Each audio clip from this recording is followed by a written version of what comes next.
Hello, my name is Tristan Richards, and today I will be discussing the issue of youth homelessness, specifically that of minority youth homelessness. I am a little sick right now, so if I have the sniffles or I have to cough, I'm really sorry. I've tried to record this a couple of times, and it's not working out the best, but here we go. So, what is the issue of youth homelessness in the United States? So the majority of homeless youth are people of color. In the age ranges of 18 to 24, black youth account for 78% of the youth homeless population. This is obviously a pretty large number and is a big reason that this needs to be addressed because it is disproportionately affecting this population. Further, young people of color make up 90% of those that are experiencing homelessness in the youth population. So this is obviously a pretty big issue. It is something that is overwhelmingly affecting minority youth, and it is something that is happening on both the national and state level. According to an AZ Family article posted earlier this year, it has been reported that Arizona alone has seen an uptick in youth homelessness by 45% compared to 2020. So that is obviously a pretty big uptick, and it is definitely something that needs to be addressed. Now, why does this matter? Homelessness can necessitate the need to act out a variety of different crimes. One of these types of crimes is that of survival crimes, or crimes that you commit because you are trying to survive. This can include stealing water, or sun protection, or clothing to keep cold or to keep cooler. And it is something that often homeless people find necessary to commit because they are just trying to survive. There can also be something called nuisance crimes, where someone gets in legal trouble because they are sleeping on a park bench or a public or private property, and the police are called on them, and they are removed or arrested, and that can cause a whole host of legal issues that can continue to affect them down the line in their journey of getting off of the streets. According to the Illinois Criminal Justice Information Authority, the U.S. Bureau of Justice Statistics found that 54% of those who were receiving homelessness services were incarcerated in the past. Obviously, that's a pretty big number. And further, 12% of prisoners in the U.S. were homeless upon their arrest. So there's a pretty big correlation between being incarcerated and being homeless, and they are two things that definitely have an effect on one another. So, how can this issue be addressed? Because of these statistics, it is necessary to help youth off the streets as quickly as possible to avoid negative outcomes of the social learning theory and the strain theory. So, the social learning theory posits the idea that people can learn crime from others.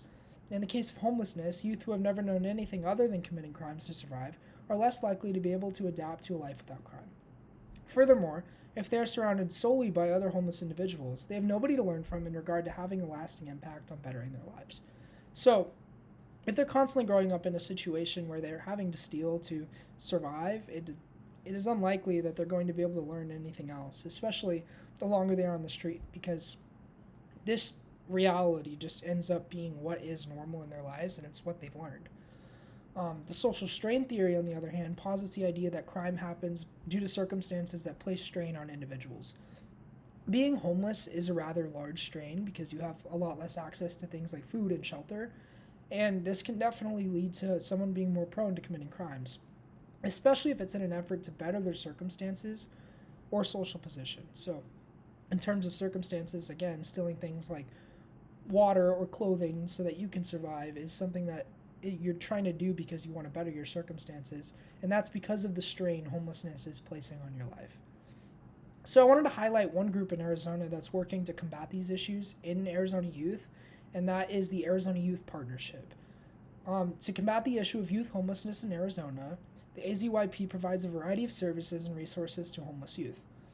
Their mission statement is, quote, Arizona Youth Partnership builds solid foundations for youth and families by partnering with Arizona communities to provide youth services, prevention programs, and health education related to substance abuse, homelessness, human trafficking, mental health wellness, teen pregnancy, and challenging family dynamics, end quote.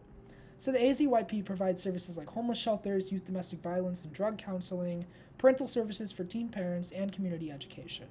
By providing these services, AZYP is helping Arizona youth combat the issue of homelessness and is steering them away from that need to commit crime.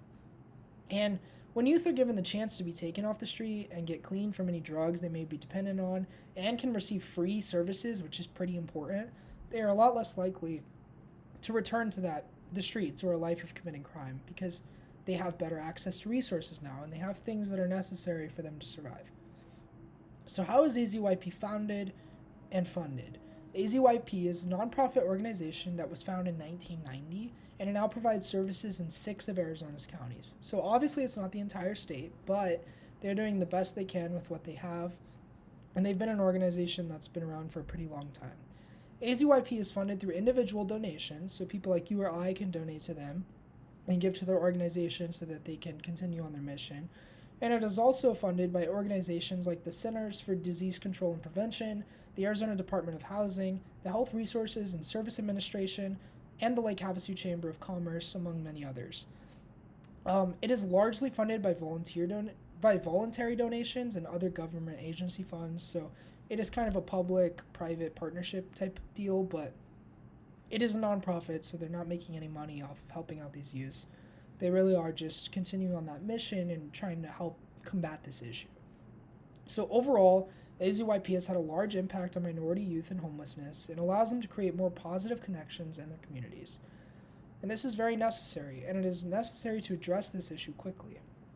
So, a reform that I wanted to suggest based on the research on this issue and on this organization is that of just funding more programs like AZYP. So more shelters and more service centers need to be created and funded. This is necessary because the rate at which homelessness is addressed and the need for resources are paramount factors in helping homeless youths reintegrate into their lives and stay off of the street. And this is an idea that is supported by multiple studies. So, one study that was conducted in 2017 on the analysis of social support networks and the mental health of runaway youth, it was found that, quote, youth who indicated that they had been homeless continuously for 6 months to a year reported significantly fewer supports, end quote. So, the study found that the longer you are homeless for, the less likely you are to have good support. And so addressing this issue quickly is pretty paramount. And then the study conclusively indicated that, quote, social network resources and processes are critically important, end quote, for the overall well-being of homeless youth. So because of this necessity, groups like AZYP are crucial parts of efficiently addressing youth homelessness. And without groups like this, it would be very difficult to help homeless youth get off the streets. And then another study conducted in 1991 found, quote, homeless youth need services that first address the basic needs of food, shelter, and clothing, but do not stop there. Services must be integrated into a continuum of care, end quote.